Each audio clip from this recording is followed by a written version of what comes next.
Hey, good afternoon. Jim here, Mohawk Valley Tay. I'll stop that. Hey there, good afternoon. Jim here, Mohawk Valley today. I hope you're doing great and having a great day. It's Sunday afternoon, and as you can tell, we're inside. And it's been a bit cold, as it has been in a lot of places in the Northeast, so we just figured, we can do stuff outside when it warms up a little bit. But today, coming to you live from our kitchen, and perhaps sitting in a bit of land that at one time was the most dangerous area in all of the British Empire. So stick around and I'll fill you in on all the details.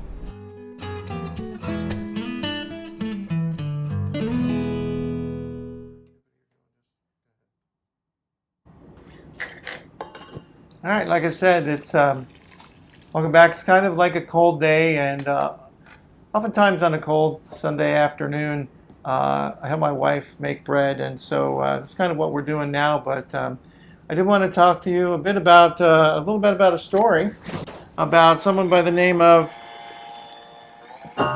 Johannes Muller. Also, just some notes of praise. Just wanted to let you know that Ginny put in about 9 months worth of research, not only on the property and the people that used to own this land, but also putting together the application for the National Park Service, including the National Register of Historic Places. So a big win for Ginny and all her hard work. She did hours and hours. It doesn't describe how much time, energy, and effort she put into that. And she did a fantastic job, did it all on her own, worked directly with the New York State Agency, as well as getting it prepared for submission. So super job on that. And we've got more to talk about the National Registry for the House coming up in other videos, give you more detail on that and why would we want to do such a thing.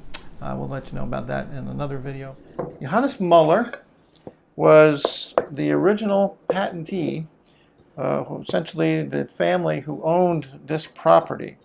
And this is important because this is the 300th anniversary of the Burnetsfield Patent here in the Mohawk Valley. And the original patentee of this land, and Johannes Muller, how did we all get here? And so kind of while we're finishing up making bread this afternoon, we're going to share with you this story because it's exciting to us. It relates directly to who we are and what we're doing here in the Mohawk Valley ourselves, but the great start and the great promise of a future that was offered to Johannes Muller and how he got here. So Johannes Muller, his story begins all the way back in really the spring of 1709. 1709, if you guys were to look it up in history in the great Google, you'll find that 1709 in most of Northern Europe and Great Britain was known as the Great Freeze of 1709. Much of the European continent was unseasonably cold weather, hard frost that was unusual. And so in the spring of 1709, Johannes Muller was part of the great exodus, emigration of the Palatine Germans leaving Europe and looking for a better place for their home to raise a family. Johannes Muller traveled from Germany. He went originally to Amsterdam with thousands of other refugees and people escaping life in Europe at the time. And from there, they traveled to Great Britain, England, under Queen Anne at the time. And there was a lot of pamphlets written in German that were printed in England, encouraging these refugees from the Palatine Germans to come to England for land in the British colonies, essentially here in North American British colonies.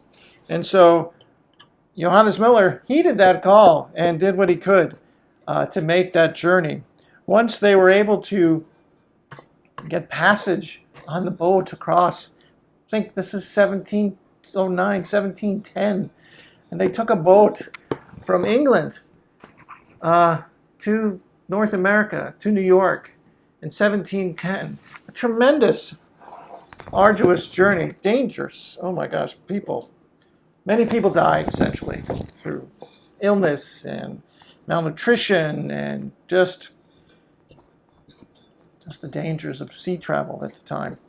And so the couple of hundred that made it on that his particular voyage landed in New York, and they were moved as, you know, the agreement, in order for the free lands, they would be working for the British government, creating supplies for the British Navy. There was actually a naval stores facility a little bit north of New York in Hudson, and they worked there for a few years to kind of work towards their land, but also continue to petition the crown in order to actually give them land. This went on for several years, and it was during he was in the West, what was known as the West Camp at the time, in the Hudson Valley area, where he met his wife. His wife was the name Anna Maria, and she traveled around the same time, but she was married at the time she traveled, and shortly after arriving in the West Camp in the Hudson Valley in New York, her first husband had died, and she had a son, I believe, by the name of Heinrich. And it was there in that West Camp that young Johannes Muller met Anna Maria and got married. And so they continued, they began their life together of seeking that free land in the colonies. Around this time, New York got a new governor, and he was being encouraged to provide land for these thousands of Palatine Germans in New York. And it was around 1721, 1722, actually it was 300 years ago today, January 17th, 1722, they finalized the purchase of the land known as soon to be known as the Burnetsfield Patent from the Iroquois Confederacy. And this was land all along 24 miles on both sides of the Mohawk River. And the important thing to note about this bit of land is that it was on the very frontier of the colony at the time. The very frontier. Pretty much well known to be the most hazardous, dangerous area in all of the British colonies in North America. So this is like the most dangerous place. And they're going to give a bunch of farmsteaders, Johannes Muller included, some land to have homes and farms, etc. So finally, after many, many years of traveling from Germany to, the Mohawk Valley, finally getting there. And there's much to that story, much in the history, so much to learn, and there's so much available for that. You can find more at the Little Falls Historical Society Museum website, and much of this story that I'm sharing with you is coming from an article that's coming soon to be published in a book, Beyond Our Bicentennial, which will be published later this year. And so this article was written by my wife, actually, Ginny, and will be published in that book later this year. But the land that Johannes Muller received from the grant was this very lot. The patent gave about 94 families lots of land along the Mohawk River, and Johannes Muller ended up on lot number 43. And that is the same lot of land that we are talking to you from today. So lot 43 that we have, and it became known and distinguished as lot 43 for many reasons. But the important thing to tell you is that Johannes Muller, experiencing difficult times in what is now known as Germany, traveling many years and difficult journey to get to this land, finally received land of about 100 acres in probably the most dangerous area of the British colonies at the time. And so how did that work out for them? Well, quoting a letter, or actually referring to a letter, bear with me a second. Those of you who haven't met him yet, this is Jack, and he wanted to say hello. So thought we'd take a break, say hi, but while I got your attention, hey, this might be a good time to hit the like button, let us know you're there, and give us any feedback you have on our videos. So Anna Maria writes back to her extended family back in what is now known as Germany. She says, also, I wish to report that even though the move to and the start in this country was hard, God blessed us nonetheless. He has given us our own land, bread, cattle, and food, so we may live, and we cannot be grateful enough to the Lord. We have no desire to return to our forsaken Egypt, but rather would that you could be with us. However, nobody can be told what to do, for the journey is very troublesome and subject to many discomforts. Life and death are not very far apart from each other. She continues, as far as I'm concerned, we are, compared to the taxes in Germany, a free country. We pay taxes once a year. These taxes are so minimal that some spend more money for drinks at one evening at the pub than for their taxes. What the farmer farms is his own.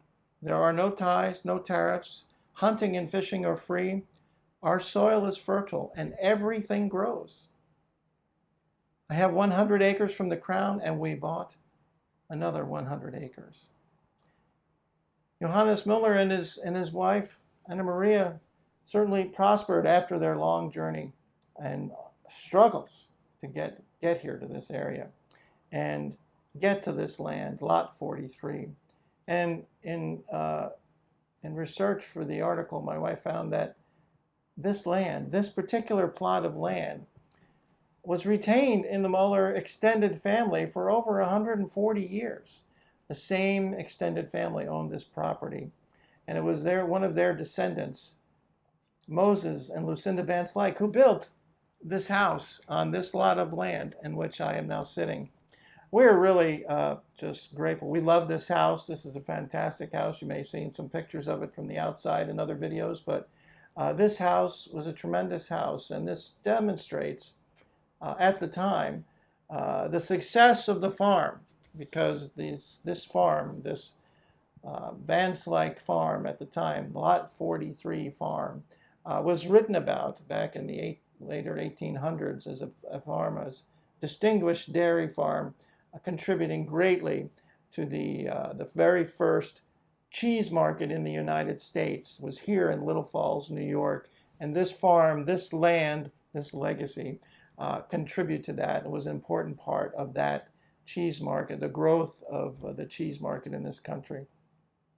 And so it was that extended family, the Van Slyke's descendants of the Mullers owned this and owned the land and built this house here. This house was not always safe. Back in 1924, the Van Slyke's transferred the property to a family by the name of Nichols. Peter Nichols owned this land. And during that time, the country was growing. Highways were being developed. And the New York State Thruway, Interstate 90, was going to be cutting right through just in front of the house. Matter of fact, the thruway coming through the valley caused the road, the local road that the house was on, to be moved. And the bypass to go over the highway was going to go right through the house. And so the only thing that Peter Nichols could do was to have the house moved.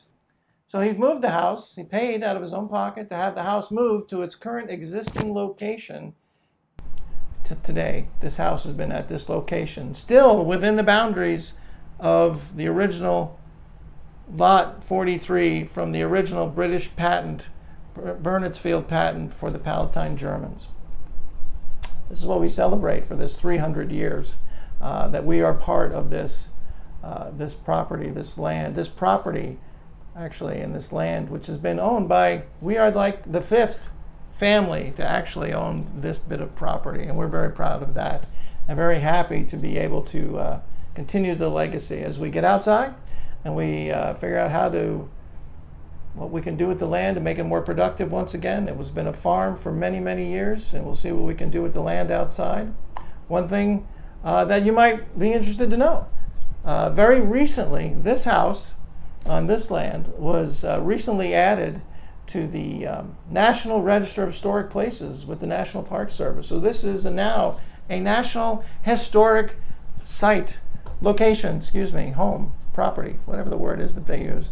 But this is now listed there, and we're very proud of that fact, and we're going to continue to care for this land and care for this house and take care of it, and so it can continue on its legacy here in the Mohawk Valley to further generations after us. So, okay, so quick correction. Peter Nichols had the house moved in 1953. We'll let you know about that in another video. But also due to, I just kind of went through this story really fast. And there's so much to the rich history of the area, the Palatine Germans experience, all the little towns and villages here throughout the Mohawk Valley, and the beginning of this country. And so I would encourage you to visit the Little Falls Historical Society Museum, their website, their writing series, which the article that Ginny wrote is included in that writing series, and will also be included in that book, Beyond Our Bicentennial, which will be published later this year. But don't forget, visit the Little Falls Historical Society Museum. Check out that wonderful website. They got so much information there, and so by all means, be sure to check them out. And I will provide you a link to their website in the description, so be sure to check that out. Just wanted to share that story with you while we were making bread today in a warm kitchen on a cold afternoon in January, and just to celebrate that 300th anniversary of the purchase of this land and here in the Mohawk Valley. So thank you so much for joining us today. Thanks for sharing in this story. And once the bread gets done, we'll show you a picture. So show you that we really were making bread today. Anyways, thanks for joining us. You have a great day, and we'll see you on the next one. Thanks so much.